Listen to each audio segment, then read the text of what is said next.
So I have mentioned that I've been working on a new game, but I have not had an opportunity to create any content about this new project because I've been completely focused on Storms over Sternberg and getting that Kickstarter wrapped up.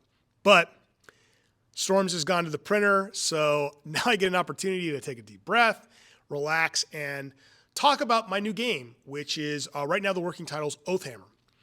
And this video, I'm just going to kind of go through some of the design goals for Oathhammer and give you guys some insight as to what to expect for this game. I'm really excited about this game, and I think this is going to be something really special. While I really wanted to make this game different than Streets of Peril and really go in a different direction, it will still be running off of that core Perilous D6 engine.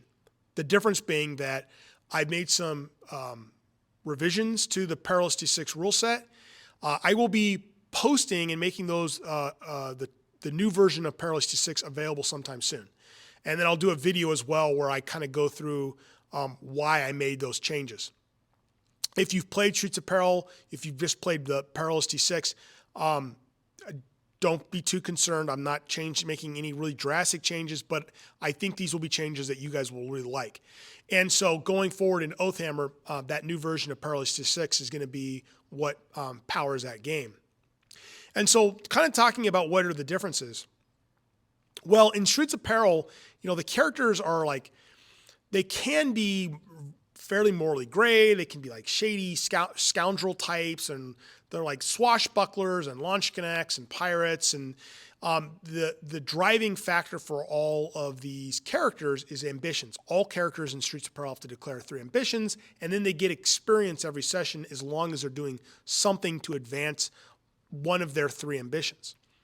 But I wanted to, for Oathhammer, I was thinking about the game from a standpoint, a tone and aesthetic of 13th century Northern Europe. So I wanted the game to sort of reflect the kinds of heroes and stories that you would see in medieval Europe. So tells romantic stories like Arthurian tales, or the French heroic poems like the Song of Roland. There's a term for those French stories, and the term escapes me. I also don't speak French, so I'd probably butcher it anyway.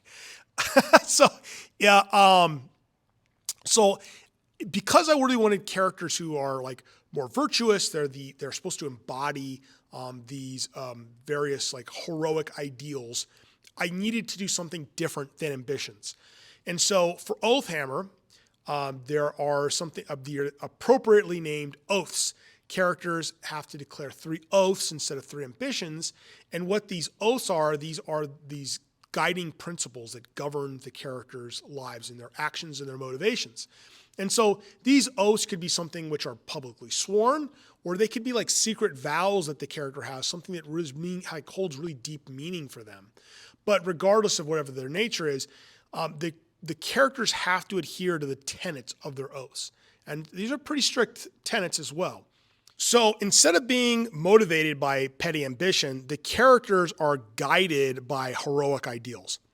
And I know there are probably people thinking right now, no, I don't want to play a game where my character has these hindrances on what they can and cannot do.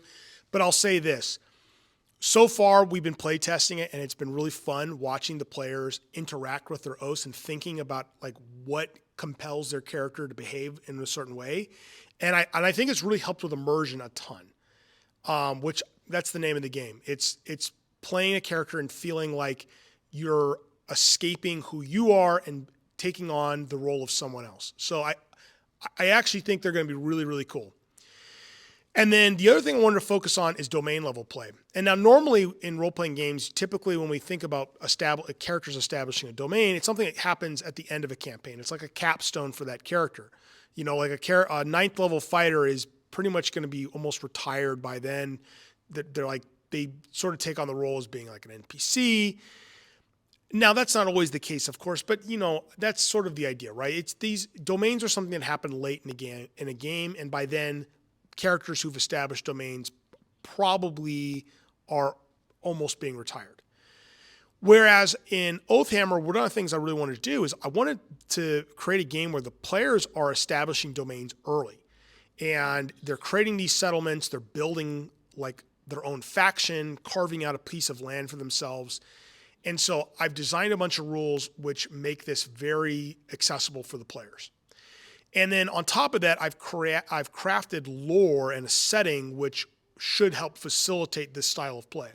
So the primary setting for the game is Osric Isle. And it's this land which has traditionally been ruled by these dwarves of the Iron Dominion. It's this collection of dwarven kingdoms. And the dwarves have lived on the island for thousands of years, and they've established these powerful holds, and they've mined the land of all these precious minerals and resources, but they've grown complacent towards the end of their reign. And about 100 years before the game starts to take place, these orc reavers in their black-sailed longships, they arrive to the isle and they just overwhelm the dwarves. They bring these horrible monsters, dark magics, and the dwarves, they are expelled from the land. The survivors have to live in diaspora on the continent in the south in a kingdom called Nockland, which is governed by humans. And so the dwarves have been living in exile now for about 100 years, and they're just biding their time. They're waiting to reclaim their land. Well, interestingly enough, during this 100 years, the orcs have turned their attentions to Nockland, and they've been constantly raiding the northern shores of Nockland. And now, for whatever reason, in the last year or so, no one's seen any orc longships. And there are all of these rumors circulating that something bad has happened to the orcs. And so now there are all these different people who are planning on capitalizing on this opportunity. Because before, every expedition that has gone to Osric Isle has failed. In fact, no one has ever returned. So now the king of Nockland, who he views the orcs as this plague that has just been constantly harassing his kingdom, he sees this as an opportunity to potentially send a bunch of adventurers over to the islands, put them in. He's going to fund their expedition, send them over on warships, drop them off on the island, and hopefully they'll go in there and they're just going to disrupt the orcs there, and maybe either seriously cause harm to the orcs and overthrow them, or at least give them a thorn in their side that makes it difficult for the orcs to attack Nockland again. And then there's these dwarven thanes, and obviously they want to reclaim their lost hold, and so they are willing to fund these expeditions of adventurers to the land. And then there are the elves of the Valathi Empire, and it's kind of the shadowy, creepy empire to the south, and they have some sort of malevolent reasons as to why they want to fund expeditions to the island. And so the game starts, obviously, with the players. They're leaving Nockland. They're going to go to Osric Isle. It's this crazy, untamed land filled with danger, and their job is to create settlements, conquer the land, and build up their own domains. And over time, other expeditions to the island, they may develop alliances with them. They may go to war with other colonies from the south.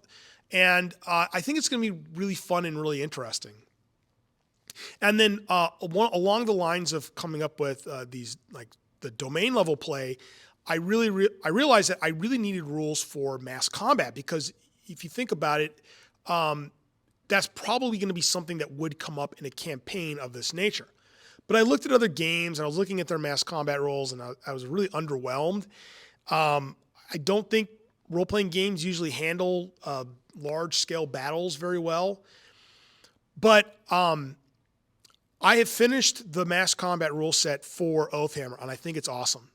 If anyone has ever wanted to play a role-playing game that handles mass combat well, I mean, obviously I'm biased, I wrote the rules, but I really do think these mass combat rules are going to be awesome. So I will do another video on that as well, and I'll kind of walk you guys through that. I think you guys will be really excited about that. And the other thing, I think the final thing I'll touch on for this video is sort of the aesthetic and art direction for the game. So I wanted to get away from the Renaissance and really go into more Dark Ages, medieval, Northern Europe, focusing on like Celtic, Anglo-Saxon, Norse culture with the various naming conventions and everything else. And then as I've been thinking about this game, for whatever reason, there's been like two things that have been like burning in my brain every time as I'm conceptualizing what Oathhammer is. And one of them is the old animated Hobbit movie. And I mean, maybe it's because the game really focuses on dwarves reclaiming lost land, but for whatever reason, that movie and the aesthetic of that movie has been like really, it feels very prominent in my mind.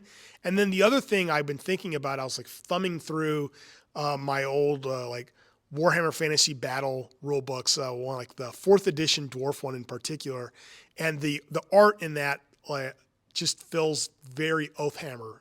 So I was looking for artists that kind of would scratch this itch that I had, and I found an artist, Justin Gerard, and his art's amazing, and he agreed to license artwork for the book. And so I've already licensed several pieces. The artwork's amazing. We're also talking about doing some commissions when he has time available, so there'll be some unique pieces by Justin as well for the book. These are awesome. Really, really great art. And for those of you guys who've been kind of following, my work on Streets Apparel, you guys know that good artwork is really, really important to me. And then I'm also going to bring back Dylan Smith back from the Streets Apparel. He's going to be doing more of that really awesome black and white splash art for the book. So art-wise, I think it's going to be really cool. And I got some other little design ideas as well that I think are going to be interesting. But yeah, that's Oathhammer. And I'm excited, man. I'm really excited for this game. I think this is going to be something really special. And I look forward to sharing more about this game with you guys. And I will talk to you guys again soon.